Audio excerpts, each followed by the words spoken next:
Hallo, Suid-Afrikaners hou mos van eet. En die pad na 'n Suid-Afrikaner se hart is beslis deur sy maag en natuurlik braaivleis. My naam is Wessel van Heerden van die Vryheidsfront Plus en ons is vandag hierso by Harold's Baai vir 'n bietjie bewusmaking. Ons is besig om 'n lekker boereworsie te braai en lekker hotdogs te maak. Vryheidsfront, worsie by die see. Mense wat ons oral vriendelik groet. Ek het baie lus vir eet. Ek like die Vryheidsfront. Ek is Errol Wildemans. Ek is by die Vryheidsfront en die rede hoekom ek by die Vryheidsfront is om 'n verskil te maak in die gemeenskap.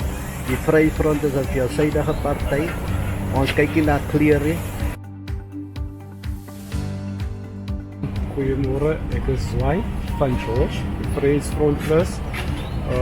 Ek het Vryheidsfront Plus gejoin omdat ek sien hulle kan goeie verskil maak in Suid-Afrika. En dan ek nooi almal so in wit en weer in pink dat om die Vryheidsfront te join. Baie dankie. Soos hy worsie na Suid-Afrikaners se hart gaan, so is die Vryheidsfront besig om hierdie land om te draai. Gaan groen, gaan groot. Stem vir Vryheidsfront Plus hierdie jaar en ons maak 'n verskil.